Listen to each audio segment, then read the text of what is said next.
A deep partisan divide dominated the budget debate in the House of Representatives today, while over in the Senate, glimmers of bipartisanship were beginning to surface.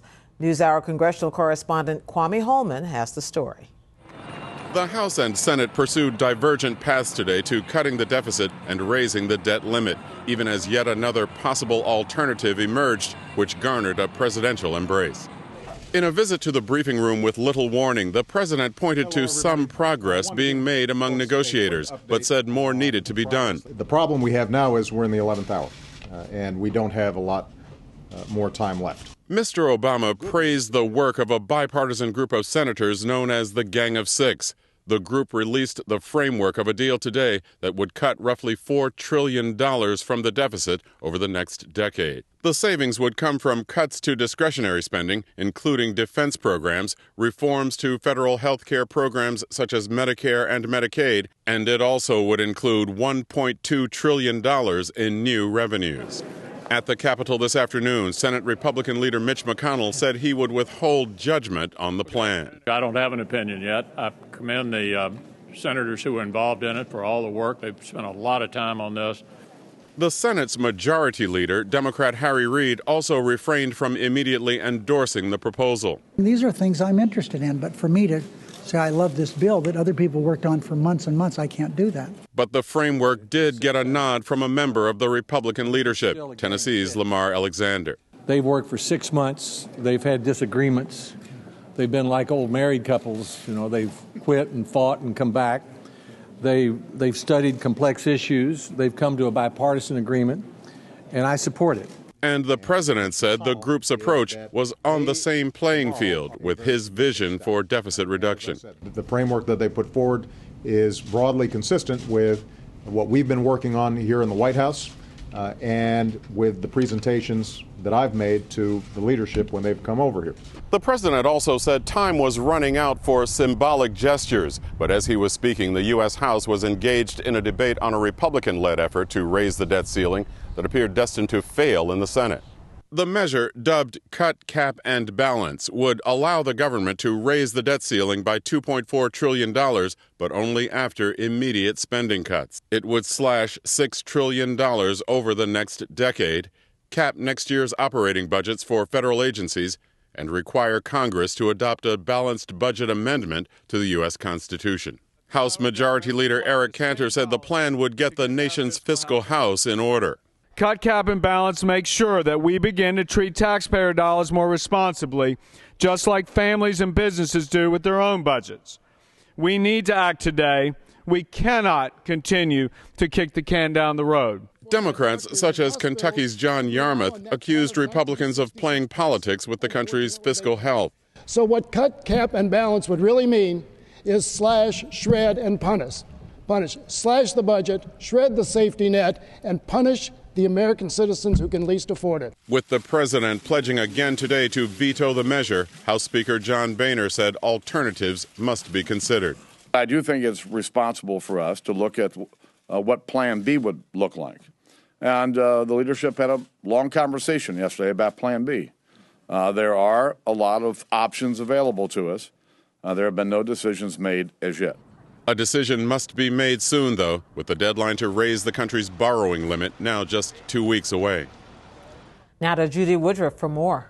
And we turn to our political editor, David Chalian, for some additional insight into all this.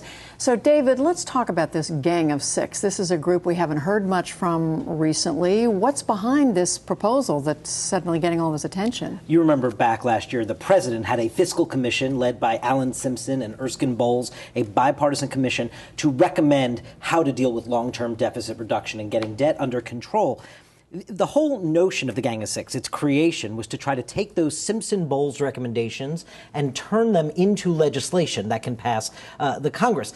They've been working behind closed doors. Tom Coburn, the Republican from Oklahoma, left the group, came back to the group now.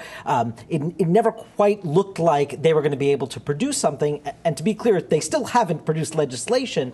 But today they emerged with something they've never emerged with before, which is an outline, a framework, because they saw this August 2nd debt limit vote to increase the debt limit as an opportunity to really influence where this conversation is going on the deficit reduction side. And the president came right out. He's making a regular habit, I guess, of talking to reporters in the White House press briefing room, and he embraced it, the idea of it. He did. First of all, he said it tracks somewhat similarly to what he and Speaker Boehner were discussing. Remember that grand bargain. We know that the president wants a large deal. He was discussing something along the lines of $4 trillion in deficit reduction over 10 years. They're not quite the same components, but a similar goal with a mix of revenues, increased revenues, and cuts to entitlement programs. So that's why he immediately embraced it, because he hoped maybe that this would have a chance to work its way through Congress as a possible vehicle for a deal in the end. So you have a couple of senators. We heard Lamar Alexander saying he's interested.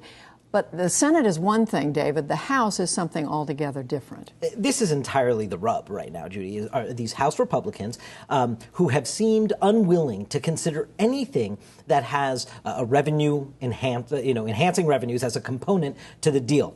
I have been on the phone this afternoon with senior Republican leadership aides in the House. This Gang of Six plan, though it does have increased revenues on the side, is not dead on arrival at all. In fact, I think House Republicans, from my sense of my conversations today, might be a little more open to going down this road than that other backup plan we've been talking about for the last several days, that Reid-McConnell plan. We'll get to that in a moment, but in its current form, as the Gang of Six outlined it today, it could not pass the House. And so we're in the same sort of gridlock. Because of the revenue piece. Because they don't like some of the way the taxes are done. They don't think there are enough Medicare cuts in this to satisfy their base. And there's no enforcement. There's no trigger to actually make sure that the cuts do take place over the long time. That concerns House Republicans, but they like the fact that the top tax rate in this plan is at 29%. That perks up their ears. They're very interested in that sort of lowering of the rate and broadening the base that does take place in this tax reform plan that's inside the Gang of Six notion. And you mentioned the Reid-McConnell as a backup. And meanwhile, David, you were also saying that there are some public opinion polls out there that are playing a role in all this. Right. In addition to the Gang of Six, the other thing that's out there today are lots of new polls that show a growing number of Americans saying they are concerned that there would be serious economic implications if the debt ceiling is not raised. We now have a majority of Americans who express real concern. That's one number that concerns House Republicans. And the other number is the Republicans are getting the brunt of the blame. 58% of Republicans in a new ABC News Washington Post poll out tonight say that their own party has been too resistant to find a deal. That is having some impact on these House Republicans. That's why you saw President Obama out there embrace this bipartisan plan that emerges, because he wants to isolate those House Republicans and start picking them off to support a plan as they realize that the public is not standing with them. Tracking some other polls. And just quickly, so what do we look for next?